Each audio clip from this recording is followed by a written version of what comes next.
Check, check, check, check. Wow, we're wired for sound here. Are we good? Okay, do you let me know? Here, hold. No, we're waiting. Back in real quick.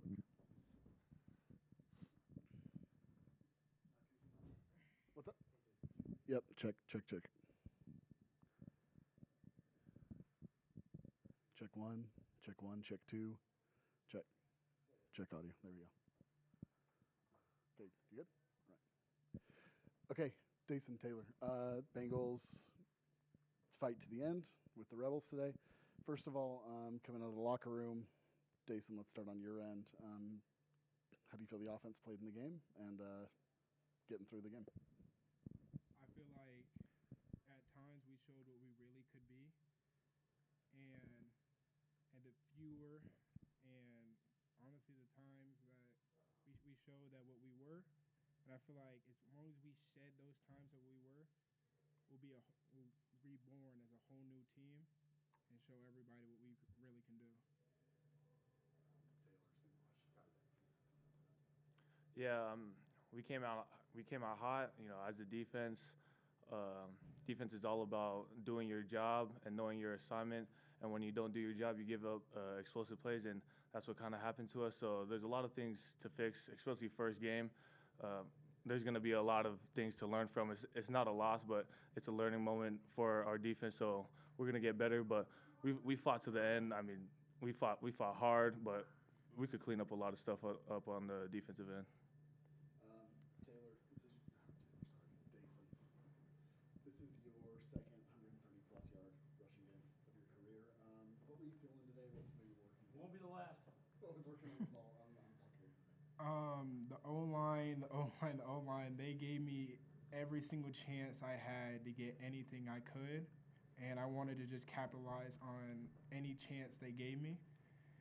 And I'm just really proud that our run game is really starting to show its effect, and I'm going to keep on working to show that we can do even more.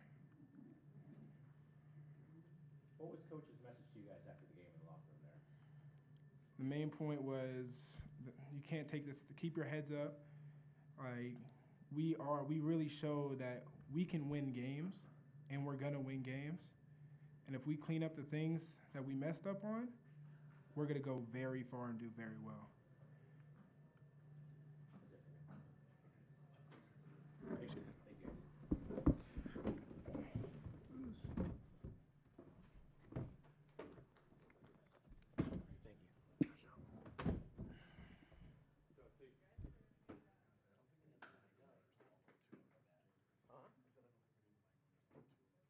Yeah.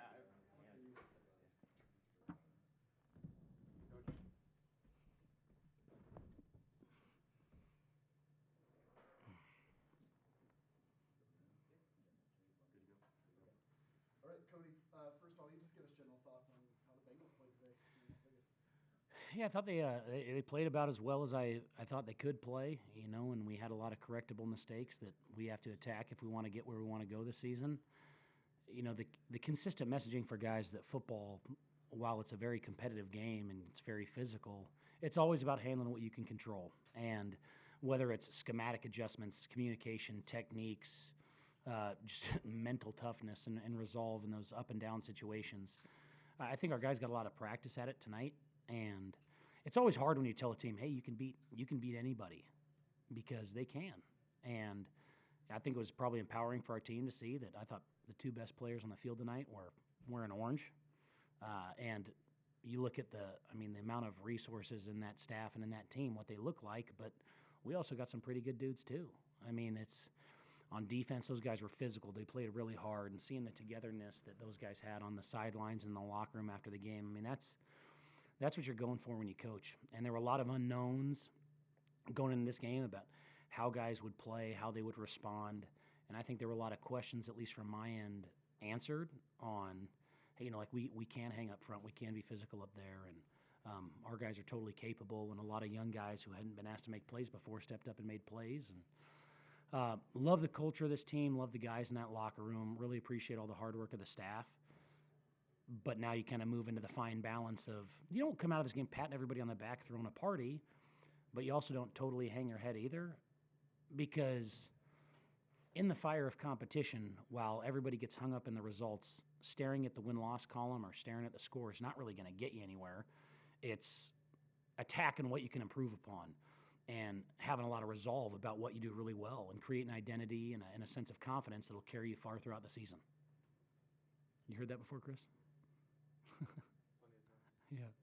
Coach, how did you feel about Jordan Cook's performance tonight? I thought Jordan Cook played really well, man. I think he hung tough. I told him the thing that I was most proud of, I mean, guys, I know he could throw for 400 yards in dang near every game. I mean, he's physically that talented. But to see him hit on like 3 straight zero checks, they tried to bring zero blitz 3 times, and he got the exact right check and completed a pass on all 3 of them. That's a massive deal. Not just, hey, he can throw the ball well, but he's in command. He knows what's going on. And obviously, Coach Gunther, I mean, spent over 20 years in the league. I mean, he knows what he's doing. And they did a lot of good stuff to check fronts, and Jordan really flowed with the adjustments really well, handled them, made some absolutely great plays.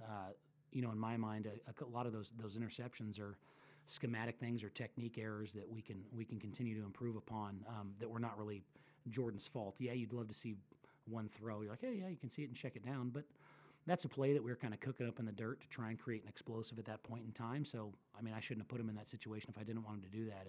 If JC knows what's going on, he's going to be pretty tough to stop, and he showed that today.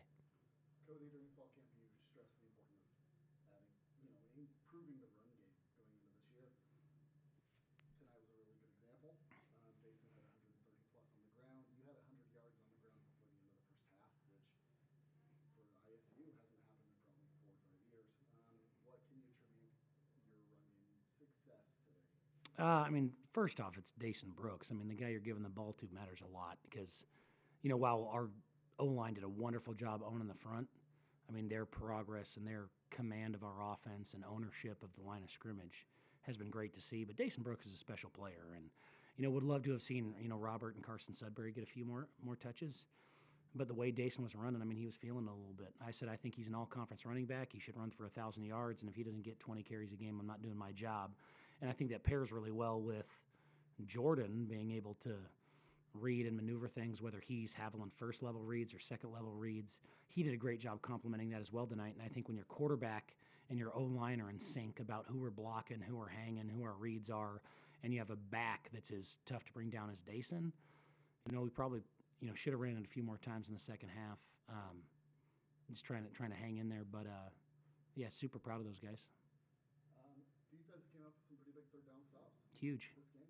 How'd you feel about Grant Duff's first job as your Yeah, I mean, it feels a lot better to watch them stop somebody else because our third down periods in practice are a bloodbath. There's just I think the amount of stuff that they do and the fire that those guys play with, I think it stems from their confidence in their coaches and their relationships with each other.